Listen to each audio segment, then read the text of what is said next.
देखिए, आपने जो पूछा है कि ममता बनर्जी के शासनकाल में बंगाल का क्या हाल है, मैं आपको बता दूं कि ममता बनर्जी को जो सत्ता में लाने वाले लोग हैं बंगाल के, उनका एक कारण था कि जो वामपंथियों की सरकार चल रही थी उस समय में बंगाल की शिक्षा नीति पूरी तरह से ध्वस्त थी, वामपंथीकरण हो रहा था, जनता परेशान थी, महिला का एक मुद्दा था और उद्योग धंधे एक था जिसके कारण उद्योगपति पलायन कर रहे थे, उद्योग धंधे बंगाल छोड़कर जा रहे थे। उन सभी मोर्चों पर मैं कहूं तो ममता बनर्जी विफल दिखाई दे रही है। 15 साल के शासनकाल में ममता बनर्जी का जो शासनकाल रहा है, उस शासनकाल में आपको मैं बता दूं कि शिक्षा नीति को इतना बुरी तरह से प्रभावित किया है इस कुशासन ने कि आज बंगाल में कोई पढ़ना नहीं चाहता। आपको अंदाज़ा इसी बात से लगाइए, मेरे हाथ में जो ये दस्तावेज है, ये बाकायदा कोई फर्जी दस्ता नहीं है, डेटा के साथ मैं बात करूंगा, क्योंकि कोई ये कहे कि जी आप ममता बनर्जी के सरकार के बारे में ऐसी बातें किस आधार पर बोल रहे हो। तो मेरे पास ये डेटा है शिक्षा विभाग के और उसके आधार पर मैं आपको ये बताने की कोशिश कर रहा हूँ, जो मुझे मेरे एक मित्र हैं वहाँ जो शिक्षा विभाग से ही जुड़े हैं बंगाल में। जैसा मैंने बताया था कि बंगाल के हालात आज ऐसी है कि जो शिक्षा घोटाला हुआ उसमें आश्चर्यजनक तरीके से आप सोचिए कि जो टीएमसी के नेता हैं वो खुलेआम भर्ती चला रहे थे और ये पूरी तरह से रेट तय कर दिए गए थे कि चपरासी का ये रेट है, क्लर्क का ये रेट है, टीचर भर्ती होना है तो इतने पैसे देने हैं। पूरा नेक्सस चल रहा था। और जो ममता बनर्जी जमीन की नेता कही जाती है, जिसके बारे में ये कहा जाता है कि ममता बनर्जी, मैं इस बात को मानता हूँ कि पूरी विपक्षी राजनीति में जितने नेता हैं उनमें ममता बनर्जी सबसे ज़्यादा एक्टिव है, जमीन पर एक्टिव रहती हैं, तो ऐसा हो नहीं सकता कि उनकी जानकारी में ना हो। और वो भी तब जब शिक्षा मंत्री ममता बनर्जी का भाई, मुँह बोला भाई, पार्थ चटर्जी था। उस समय में इतना बड़ा घोटाला होता है जिसके कारण 26,000 शिक्षक अपनी नौकरी खो देते हैं, क्योंकि मामला सुप्रीम कोर्ट तक पहुंचा और सुप्रीम कोर्ट ने ये पाया कि बहुत भारी घपला हुआ है, घोटाला हुआ है। 8वीं पास किए हुए जो टीएमसी के कार्यकर्ता थे उनको अपॉइंट कर दिया गया और जो बरसों बरस तैयारी कर रहे थे उनका नंबर नहीं आया। मामला खुला, लोगों ने ममता बनर्जी के संज्ञान में दिया, छात्रों ने धरने प्रदर्शन किए तो उनके ऊपर लाठी चार्ज किया गया। यानी ममता बनर्जी जो आम पब्लिक के लिए ये कहती है कि मैं तो जो है छात्रों के लिए, युवाओं के लिए और इस बंगाल के तरक्की के लिए काम कर रही हूँ, आज वो कहती हैं कि अगर टीएमसी नहीं आई तो बंगाल बर्बाद हो जाएगा। असली बात यह है कि ममता बनर्जी के 15 साल के शासनकाल में बंगाल बर्बाद हुआ है। अब तो वहाँ जरूरत डबल इंजन की सरकार की, यानी उस सरकार की है जो शिक्षा नीति पर, नई शिक्षा नीति पर काम कर रही है। जैसा मैंने आपको बताया कि वहाँ जो भर्ती घोटाला हुआ उसके कारण न केवल ये केवल एक भ्रष्टाचार का मामला नहीं है, ये लोगों की भावनाओं से खिलवाड़ ममता बनर्जी की सरकार ने किया है, ममता बनर्जी ने किया है। पार्थ चटर्जी, उनका खासम खास भाई कहने वाला, उसके फ्लैट से करोड़ों रुपए मिले, जिसका अभी तक रहस्य नहीं खुला कि आखिरकार वो पैसे कहाँ यूज होने थे। और वो करोड़ों रुपए जो कैश बरामद हुए, 26,000 शिक्षकों की नौकरी गई, जिसके लिए जिम्मेदार अगर कोई है वो ममता बनर्जी है। ममता बनर्जी इसके लिए जिम्मेदार है कि जो भ्रष्टाचार हुआ और युवाओं का, आप सोचिए, भविष्य कितना अंधकार में कर दिया। सालों साल तैयारी, लोगों ने कर्जे ले लेकर, अपनी जमीनें बेच बेच कर गरीबों ने अपने बच्चों को कोचिंग कराई और वो आज शिक्षक नहीं है। तो इसका जिम्मेदारी बनती है लगभग 1,000 स्कूलों का वो स्टाफ बनता या बन गया था, जिनको घर बिठा दिया गया। पाठ्यक्रम में पुराना ढांचा अभी तक चल रहा है। जो ममता बनर्जी ये कहकर आई थी कि हम जो बंगाल है उसकी शिक्षा नीति को आधुनिक करेंगे, एनईपी यानी जो नेशनल एजुकेशन प्रोग्राम है वो उसके अनुसार आप आज चल नहीं रहा है। 20वीं सदी का जो शिक्षा मॉडल है वही लागू विद्यालय में है। कहीं स्मार्ट क्लास आपको देखने को नहीं मिलेंगी, प्राइवेट स्कूलों में मिलेंगी। और उसके कारण हालत यह है कि ममता बनर्जी को फ्री की रेवड़ियाँ बच्चों को लुभाने के लिए, ताकि वो सरकारी स्कूलों में रहें, छोड़कर ना जाएं, क्योंकि बड़ी संख्या में जो बच्चे हैं वो स्कूल छोड़कर जा रहे हैं, क्योंकि सरकारी स्कूलों में ना तो ढंग के टीचर हैं, ना वहाँ बिल्डिंग व्यवस्थित है, पीने के पानी, टॉयलेट, इस तरह की दिक्कतें हैं, जिसके कारण बड़ी संख्या में छात्र छोड़कर गए। तो ममता दीदी ने उनके लिए फ्री की रेवड़ियाँ चलाई और 2 ऐसी योजनाएं जो ममता दीदी ने चलाई, जिसके कारण उनको लगा कि जो छात्र छोड़कर जा रहे हैं स्कूलों को, सरकारी को, वो स्कूल में रहेंगे। वो है, एक थी तरुणेर स्वप्नो। तरुणेर सपनो माने तरुण का सपना, और तरुण का सपना हम साकार करेंगे, ऐसा दीदी का कहना था। उसके तहत आपको बताएं, जो योजना थी उसमें ये तय किया गया कि 11वीं 12वीं के बच्चों को टैबलेट खरीदने के लिए और स्मार्ट मोबाइल फ़ोन खरीदने के लिए एक मुश्त 10,000 रुपये दिए जाएंगे। लेने वालों को बड़ा अच्छा लग रहा है, लेकिन उसका नतीजा क्या हुआ?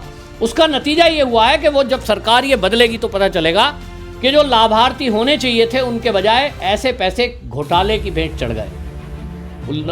मिले हैं लेकिन ज़्यादातर घोटाले की भेंट चढ़े हैं। 9वीं 10वीं के जो बच्चे थे उनके लिए सबुज एक योजना चलाई गई, सबुज साथी। सबुज मतलब होता है बच्चे, और बच्चे साथी। उसका विज्ञापन भी इस तरह का बनाया गया कि साइकिल का पहिया दिखाया गया है पैरों में, बच्चों के पैर में दौड़ते हुए बच्चे दिखाई दे रहे हैं, यानी बच्चा इजीली स्कूल तक जाए, उसके लिए साइकिलों की व्यवस्था की गई। और वो साइकिल जो है बाजार में, खुले बाजार में खुलेआम बिक्री है। वहाँ आम तौर पे आप देख लेंगे जो सरकार द्वारा साइकिल वितरित हुई है वो मार्केट में खुलेआम बिक्री है, यानी भ्रष्टाचार का एक और अड्डा ये विश्वविद्यालय और विद्यालय बन गए। ये बंगाल में ममता बनर्जी ने दिया है। अगर मैं 2019 से 24 के बीच की बात करूं, एक डेटा है, और वो सरकारी डाटा ममता बनर्जी की सरकार का है, शिक्षा विभाग का। ये कोई फर्जी डेटा की बात नहीं कर रहा हूं। 9 लाख बच्चे सरकारी स्कूलों में जो पढ़ते थे वो स्कूल छोड़कर प्राइवेट में गए। बहुत सारे अभिभावक वहाँ बात करते हैं, कह रहे जी मजबूरी है, क्या करें, प्राइवेट में ना पढ़ाएं तो क्या सरकारी में बच्चों को बर्बाद होने दें? ना वहाँ कोई ढंग के टीचर हैं, ना बिल्डिंग इंफ्रास्ट्रक्चर, कुछ नहीं है। तो इसलिए प्राइवेट स्कूलों की बल्ले बल्ले हो रही है, जबकि वहाँ सरकारी स्कूल बदहाल हैं। 3,800 स्कूल ऐसे हैं वहाँ पर जहाँ शून्य नामांकन, यानी खाली पड़े हैं, रजिस्ट्रेशन कोई नहीं है। आपको जान के ताज्जुब होगा, 18,000 टीचर नियुक्त हैं जो बैठे हुए सैलरी ले रहे हैं, और ये देश भर के स्कूलों का 50% है। मतलब पूरे देश में जितने ऐसे स्कूल हैं जहां शून्य नामांकन है, जहां कोई बच्चा नहीं रजिस्टर्ड है, ऐसे स्कूलों का 50% पश्चिम बंगाल में है। अब इससे अंदाजा लगाइए सरकारी स्कूलों का हाल क्या है। इसी तरह NIRF रैंकिंग जो है, वो नेशनल रैंकिंग करता है एक विश्वविद्यालय के बारे में। वो कलकत्ता जो है उसका विश्वविद्यालय 26वें स्थान से गिरकर 47वें स्थान पर आया है। ये बता रहा है कि किस तरह से विश्वविद्यालयों का स्तर भी पश्चिम बंगाल में गिरा है। इसी तरह जादवपुर यूनिवर्सिटी बड़ी फेमस है, बड़े वहाँ वामपंथी रहते हैं, कार्यक्रम रामनवमी का होने नहीं देते हैं, दुर्गा पूजा होने नहीं देते हैं, लेकिन इफ्तियार पार्टियाँ वहाँ होती हैं। वो जो विश्वविद्यालय है उसने तो और ज़्यादा हद करी है, 12वें स्थान से गिरकर 186वें स्थान पर पहुंचा है। जो जादवपुर यूनिवर्सिटी कभी इंटेलेक्चुअल पैदा करने के लिए जानी जाती थी, आज वो 186वें स्थान पर है। ममता बनर्जी सरकार ने पश्चिम बंगाल के लोगों को ये दिया है। जो वहाँ अपराध हो रहा है, जो वहाँ जिस तरह से वामपंथियों का गढ़ बन रहा है, ममता दीदी तो वादा करके आई थी कि हम इसको सुधार करेंगे, सुधार नहीं करा। वो सब के सब वामपंथी TMC में भर्ती हो गए, एज इट इज वहीं पोस्टों पे बैठे हैं, एज इट इज वही गुंडागर्दी, टोलाबाजी, कटवनी वो चल रहा है। समग्र शिक्षा अभियान के तहत जो नियमों का पालन न करने के कारण 2024-25 में धनराशि वो जो केंद्र ने जारी की थी, दीदी उसको खर्च नहीं करा पाई, यानी उनका शिक्षा विभाग उनको खर्च नहीं कर पाया, जिसके कारण आपको बता दूं कि वहाँ जो योजना लागू होनी है वो हुई ही नहीं। यानी केंद्र सरकार पैसा दे रहा है, लेकिन राज्य की ममता सरकार उसको खर्च नहीं कर पा रही है। केंद्र ने 2025-26 के लिए 3,467 करोड़ रुपया दिया, और वो जो है कार्य हुआ नहीं है। कार्य हुआ है, जारी कर रहे हैं, आप काम उसका यूज करेंगे नहीं, तो केंद्र अब ऐसे पैसे देता नहीं है। पहले आपको दिखाना पड़ेगा कि आपने पिछला धनराशि कहाँ कहाँ किस मद में खर्च किया, उसका पूरा रिकॉर्ड देना पड़ता है, वेरीफाई करती है केंद्र की एजेंसियां, और जब देख लिया जाता है कि वो पैसा सही मद में खर्च हुआ है, तब अगली किस्त जारी होती है। ममता दीदी चिल्लाती हैं हमें केंद्र पैसा नहीं दे रहा है, लेकिन जब जिस मद में दिया जा रहा है आप उसे खर्च नहीं करेंगे, अनियमितता करेंगे, तो केंद्र पैसा क्यों देगा? इसी तरह आपको जान के आश्चर्य होगा कि आज घर घर में इंटरनेट है, मोबाइल फ़ोन। आप, मैं गाँव में रहता हूँ, उत्तर प्रदेश के, मतलब मेरा गाँव है, वहाँ बच्चे घर घर में मोबाइल फ़ोन है और इंटरनेट चला रहे हैं।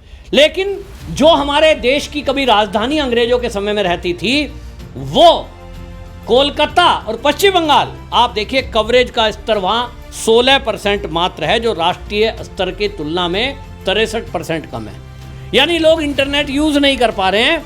वो किसके कारण से? क्योंकि आप जब वहां टोलाबाजी, कटमनी, नेक्सस चलेगा तो वहां टावर भी लगेगा, तो किसका है जी? उस कंपनी से पैसा चाहिए। ये हालत है। केंद्र की उच्च शिक्षा उत्थान एक वो है योजना पीएम उषा। वो पीएम उषा योजना ममता दीदी ने बंगाल में लागू ही नहीं होने दी। क्यों? उनको लगता है कि मोदी का नाम हो जाएगा, भारतीय जनता पार्टी का नाम हो जाएगा। लेकिन नुकसान किसका है? पश्चिम बंगाल के युवाओं का।